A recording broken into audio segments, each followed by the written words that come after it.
અને હવે વાત કરવી છે પદ્મિની બા હની ટ્રેપ અને ષડયંત્રની। રાજકોટના ગોંડલમાં ચકચારી હની ટ્રેપના કેસમાં કાર્યવાહી કરવામાં આવી છે। ગોંડલ પોલીસે પદ્મિની બા વાળા સહિત 4ની ધરપકડ કરી છે।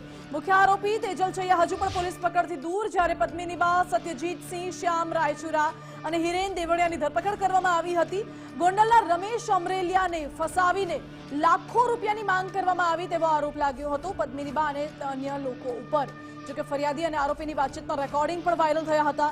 પોલીસે આરોપીઓ પાસેથી એક વર્ના કાર પણ જપ્ત કરી છે। ઇન્ચાર્જ પીઆઈ એસી ડામોરે બંને પક્ષે ફરિયાદ નોંધી આગળની તપાસ હાથ ધરી હતી। જોકે હવે પદ્મિની બા અને સહિતના તમામ લોકોને હાલ તો હની ટ્રેપના કેસમાં નામદાર કોર્ટ દ્વારા જામીન પર મંજૂર કરવામાં આવ્યા છે। જામીન તેમના મંજૂર થયા છે। પદ્મિની બા વાળા સહિત તમામ 4 આરોપીઓના જામીન મંજૂર થઈ ગયા। મારી સાથે આજ મુદ્દે રાજકોટથી ગૌતમ ભેડા લાઈવ જોડાઈ ગયા છે। ગૌતમ, એક ક્ષત્રિય નેતા જેમના ઉપર હની ટ્રેપ, ષડયંત્રનો અને પૈસા પડાવવાનો આરોપ લાગ્યો છે, હાલ ભલે જામીન પર છૂટી ગયા હોય પરંતુ પોલીસે ધરપકડ તો કરી હતી, એટલે શું પદ્મિની બા કોઈનો હાથો બન્યા છે કે પછી કોઈનો ટાર્ગેટ કોઈને બનાવ્યા હતા?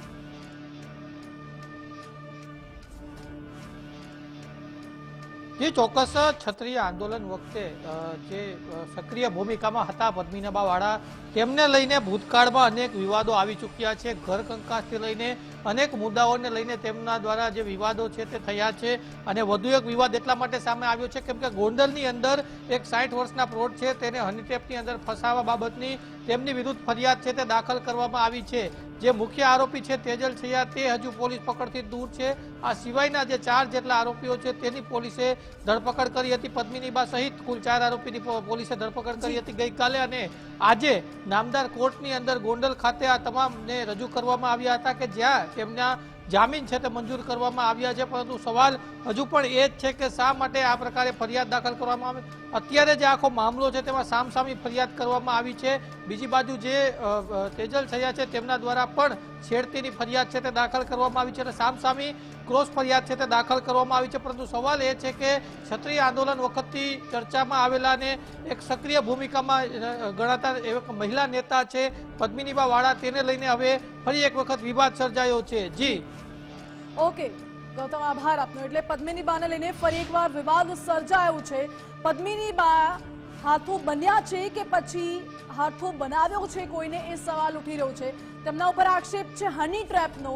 હની ટ્રેપમાં એક પ્રૌઢને ફસાવીને રૂપિયા પડાવવાનો આરોપ લાગ્યો છે। તેમની સાથે હજુ એક મુખ્ય આરોપી છે, તે મુખ્ય આરોપી હજુ પણ પોલીસ પકડથી દૂર છે। જોકે પોલીસે બંને પક્ષે સામસામે ફરિયાદ નોંધી છે।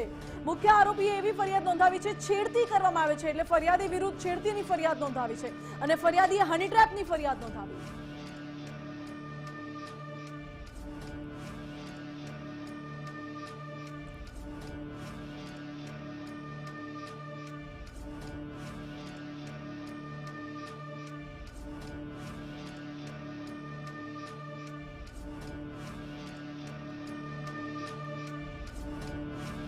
એટલે ગોંડલમાં પદ્મિની બા વાળા વિરુદ્ધ જે ફરિયાદ નોંધાઈ છે, જે દાખલ થઈ છે, તેમની ધરપકડ ગઈકાલે કરવામાં આવી હતી। ધરપકડ બાદ આજે જામીન પર મંજૂર તો થઈ ગયા છે, પરંતુ સવાલ હજી પણ એ જ ઉઠે છે કે પદ્મિની બાને એવી શું જરૂર પડી હની ટ્રેપ કરવાની, કે પછી કોઈકના ટાર્ગેટ ઉપર છે પદ્મિની બા? બધા જ સવાલ ઉઠી રહ્યા છે। પદ્મિની બાએ જો કે તમામ આરોપો ફગાવ્યા હતા, પરંતુ છેલ્લે સુધી સવાલ એ જ ઉઠે છે, પોલીસ તપાસ કરી રહી છે, પદ્મિની બા ખરેખરમાં ભોગ બન્યા છે કે પછી ભોગ બનાવવામાં આવ્યો છે, એ સવાલ છે।